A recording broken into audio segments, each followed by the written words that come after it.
सो अब तक हमने मेन एंड अदर मेन का कॉलम कंप्लीट कर लिया, और जैसे कि मैंने पहले बताया था आपको कि हम एक्स्ट्रा का डिफरेंटली पढ़ेंगे, सेपरेटली पढ़ेंगे।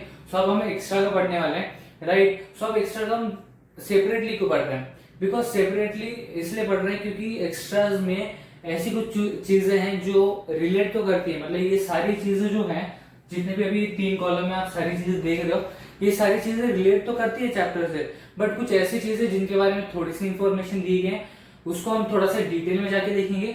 और ऐसी कुछ चीजें हैं जैसे क्रॉस सेक्शन ऑफ लीफ हो गया, उसका सिर्फ डायग्राम दिया है बट उसको एक्सप्लेन नहीं किया है, तो उसको एक्सप्लेन भी करूंगा मैं, राइट। उसका एक्सप्लेनेशन भी देखेंगे हम।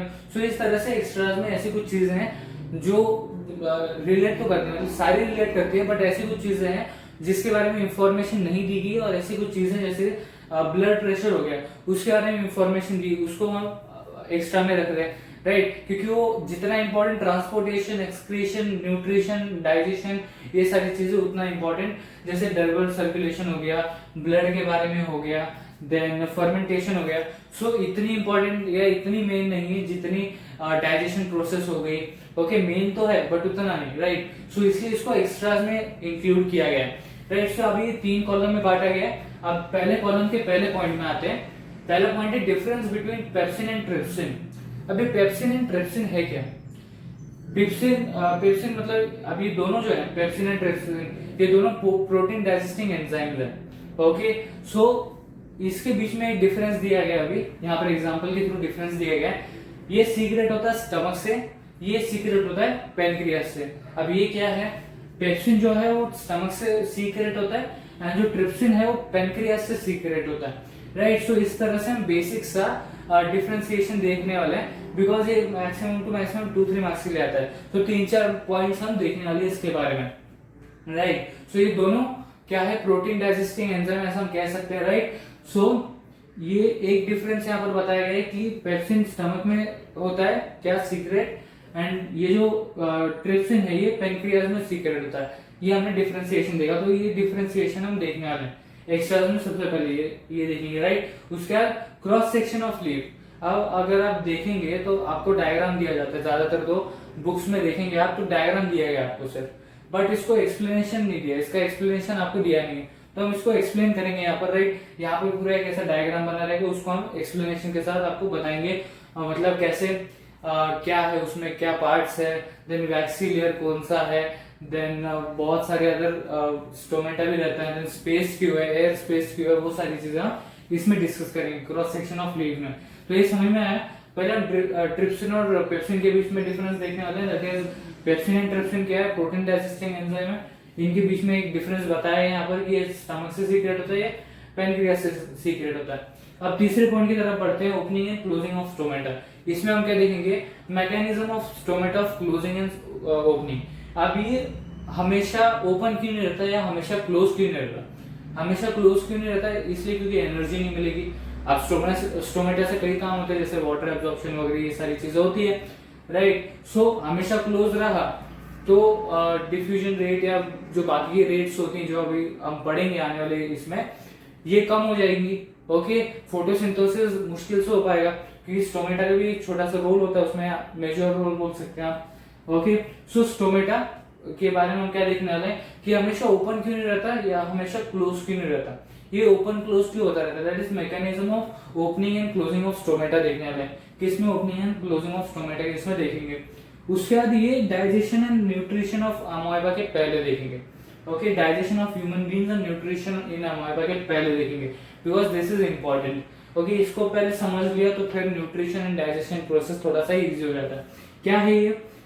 Steps in process of nutrition in that is animals और हेटेरोट्रॉफ्स। अब यहाँ पर क्या बोला गया? एनिमल्स और हेटेरोट्रॉफ्स। इससे क्लियर हो जाता है कि हेटेरोट्रॉफिक न्यूट्रिशन एक ऐसा मोड है जो एनिमल्स के लिए, it is a mode of nutrition for animals, and जो ऑटोट्रॉफिक न्यूट्रिशन है वो मोड ऑफ न्यूट्रिशन है फॉर प्लांट्स।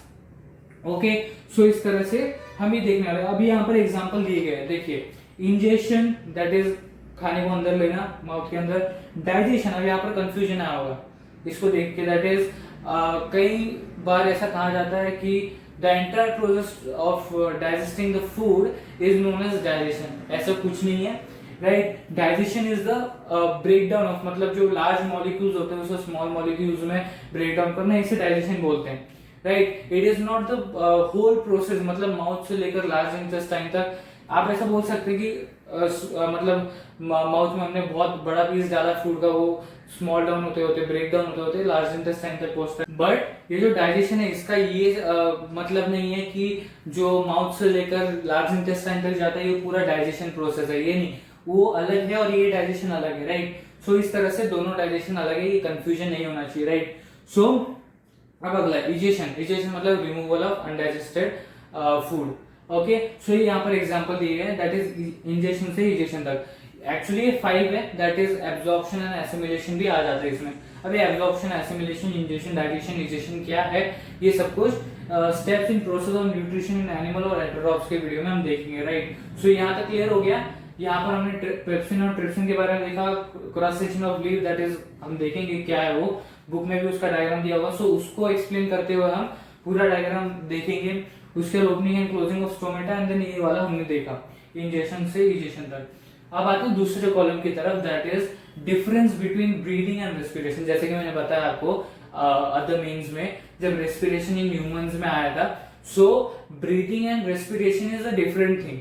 ओके, ब्रीदिंग में क्या आता है, inhalation and exhalation, okay, and respiration is a different thing. Okay, so वही देखेंगे कि रेस्पिरेशन एंड ब्रीदिंग ये दोनों डिफरेंट कैसे हैं। ओके, ये भी कितने के लिए आ सकता है, 2-3 मार्क्स के लिए आएगा।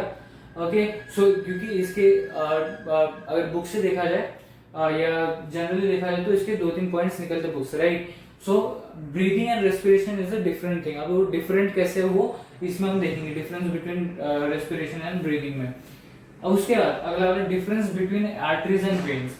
अब आर्टरीज क्या काम करती है, वेन्स क्या काम करती है, एक पल्मोनरी वेन भी होती है, एक पल्मोनरी आर्टरी भी होती है। अब इसका काम क्या होता है, वो सब कुछ हम difference between arteries and veins में देखेंगे।